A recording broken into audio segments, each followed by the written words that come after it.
Hi friends, welcome to Diya Samayal. இன்னைக்கு என்ன சமைக்க போறோம்னா கத்திரிக்காய் வச்சு ஒரு வறுவல் தான் பண்ண போறோம்.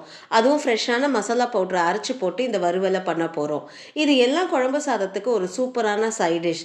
அதுவும் தயிர் சாதத்துக்கு கூட வச்சு சாப்பிட்டோம்னா அவ்வளோ டேஸ்ட்டாக இருக்கும். வாங்க எப்படி செய்யறதுன்னு பார்க்கலாம். அதுக்கு முன்னாடி இப்போதான் ஃபர்ஸ்ட் டைம் என் சேனலை பார்க்குறீங்கன்னா என் சேனலை சப்ஸ்கிரைப் பண்ணிட்டு பக்கத்தில் இருக்க பெல் ஐக்கானை கிளிக் பண்ணிட்டு வாங்க.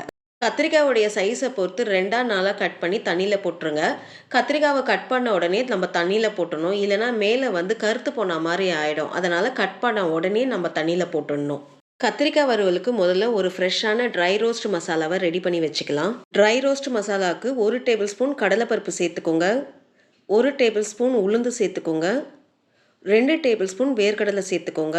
எல்லாத்தையும் சேர்த்து நல்லா வறுத்துக்கோங்க. லைட்டாக கலர் சேஞ்ச் ஆகி அதோடைய ஃப்ளேவர் நல்லா வெளியில் வரும். அப்போ அடுப்பு ஆஃப் பண்ணிக்கோங்க. நல்லா வறுபட்டு அதோடைய ஃப்ளேவர் நல்லா வெளியில் வருது. இப்போ அடுப்பு ஆஃப் பண்ணிவிட்டு இது ஒரு பிளேட்டுக்கு மாற்றிக்கோங்க.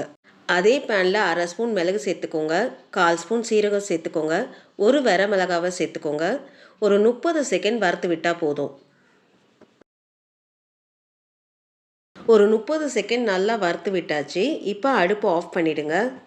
நம்ம வறுத்து வச்சுருக்க உளுந்து, கடலைப்பருப்பு, வேர்க்கடலை பேன்லேயே சேர்த்து இப்போ இதை நல்லா ஆற விடலாம். நல்லா ஆற விட்டாச்சு. இப்போ இது ஒரு மிக்ஸி ஜாருக்கு மாற்றி லைட்டாக கொரன்னு பவுடராக அரைச்சி எடுத்துக்கோங்க. நம்ம அரைச்சி எடுத்தாச்சு. பாருங்கள், இந்த மாதிரி கொரன்னு அரைச்சி எடுத்துக்கணும். இப்போ இது ஒரு ஓரமாக வச்சுக்கோங்க. இப்போ கத்திரிக்காய் வறுவல் பண்ண ஆரம்பிச்சிடலாம். ஒரு பேன் எடுத்துக்கோங்க. பேன் நல்லா சூடான பிறகு 3 டேபிள் ஸ்பூன் எண்ணெய் சேர்த்துக்கோங்க. எண்ணெய் சேர்த்து நல்லா சூடாயிடுச்சு. இப்போ இதில் 1/2 ஸ்பூன் கடுகு சேர்த்துக்கோங்க. கடுகு நல்லா வெடிக்க ஆரம்பிக்குது. இப்போ இதில் ஒரு பெரிய வெங்காயத்தை நீட்டு வாக்கில் கட் பண்ணி எடுத்துருக்கேன், அதை இதில் சேர்த்துக்கலாம். 10 பல்லு பூண்டை இடித்து வச்சுருக்கேன், அதையும் இதில் சேர்த்துக்கலாம். கொஞ்சம் கருவேப்பிலை சேர்த்துக்கோங்க. எல்லாத்தையும் சேர்த்து நல்லா வதக்கி விடுங்க. வெங்காயம் நம்மளுக்கு கண்ணாடி மாதிரி மாறும் தெரியுங்களா, அந்த அளவுக்கு வதக்கி விட்டால் போதும்.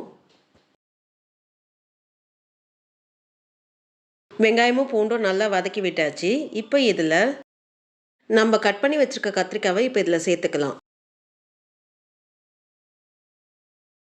கத்திரிக்காய் சேர்த்து ஒரு நிமிஷம் இந்த வெங்காயத்தோட நல்லா வதக்கி விடணும்.